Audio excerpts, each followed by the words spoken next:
സുഹൃത്തുക്കളെ, ഇതാണ് ഭൂമിയിലെ സ്വർഗം. അങ്ങനെ ഗൈസ് നമ്മുടെ ഫസ്റ്റ് പാക്കേജ് തിരൂര് IIM നിന്നായിരുന്നു കേട്ടോ. മുഹമ്മദ് സാർ പിന്നെ ബസ്സിൽ കയറിയ മുതലേ ഒരേ പൊളിയായിരുന്നു. എന്നാലോ റഷീദ് സാർ ആണെങ്കിൽ ഒരേ ഉറക്കും. നമ്മുടെ തിരൂരിലെ മൈലാഞ്ചി ബസ് എടുത്തിട്ടോ നമ്മളെ ബസ് പിന്നെ ഒന്നും പറയല്ല, ഒരേ പൊളി. അങ്ങനെ നമ്മൾ വയനാട് ചുരം കയറി നല്ലൊരു സദ്യ ഉണ്ട് കഴിച്ച അന്നത്തെ ദിവസമാണ് തുടങ്ങി. സദ്യ എന്നൊന്നും പറഞ്ഞാൽ പോരാ, 14 ഐറ്റംസ് അടങ്ങിയ നല്ലൊരു അടിപൊളി സദ്യ. അങ്ങനെ തിന്നത് ദയിപ്പിക്കാനും വേണ്ടിയിട്ട് നമ്മൾ നല്ലൊരു ജീപ്പ് ട്രക്കിങ്ങിനായിട്ട് പോയി. അരമണിക്കൂർ അതിൽ കിടന്ന് കുത്തി കുലുങ്ങി വൈബായിട്ട് നമ്മൾ റിസോർട്ട് കണ്ടെത്തി. നമ്മളെ പിള്ളേർക്ക് നമ്മൾ റിസോർട്ട് എടുത്തുള്ളത് വയനാട്ടിൽ തൊള്ളാരങ്കണ്ടിയിലാട്ടോ. റിസോർട്ടിലെത്തിയ പാടന്നെ നമ്മളെ പിള്ളേർക്ക് നല്ലൊരു ചായം കൊടുത്തിട്ട് നമ്മളെ ഇവരെ നല്ലൊരു ട്രക്കിങ്ങിന് കൊണ്ടുപോകാൻ വിചാരിച്ചു. അപ്പൊ നമ്മളെ ഗൈഡ് ആണെങ്കിലോ ഒരേ തള്ളു, ഇവിടെ ആനണ്ട് പുലിണ്ട് എന്നൊക്കെ പറഞ്ഞിട്ട് ഇവിടെ ഒരു തേങ്ങ ഇല്ലട്ടോ. അങ്ങനെ ട്രക്കിങ്ങിന് പോണതിന് മുന്നേ സാറ് നമ്മളെ പിള്ളേരെന്ന് ബൂസ്റ്റ് ആക്കുന്ന ആട്ടോ നിങ്ങൾ ഈ കാണുന്നത്.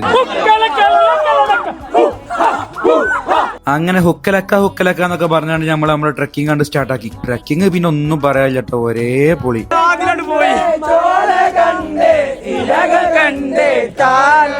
കുറച്ച് വയസ്സായ താത്താരൊക്കെ ഉള്ളതുകൊണ്ട് തന്നെ ഇവരായിട്ട് ട്രക്ക് ചെയ്തിട്ട് മേലേക്ക് എത്താൻ കുറച്ച് പാടായിട്ടാ. എന്നാലും വലിയ കുഴപ്പമില്ലാണ്ട് എത്തി.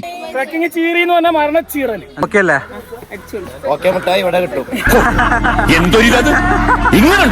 അങ്ങനെ നമ്മൾ അവിടുന്ന് അവർ കുറെ നല്ല മൂവ്മെന്റ്സ് ഒക്കെ ക്യാപ്ചർ ചെയ്ത് കുറെ ഫോട്ടോസും വീഡിയോസും എല്ലാം എടുത്ത് നമ്മൾ നേരെ നമ്മളെ റിസോർട്ടിൽ തന്നെ തിരിച്ചു പോകുന്നു.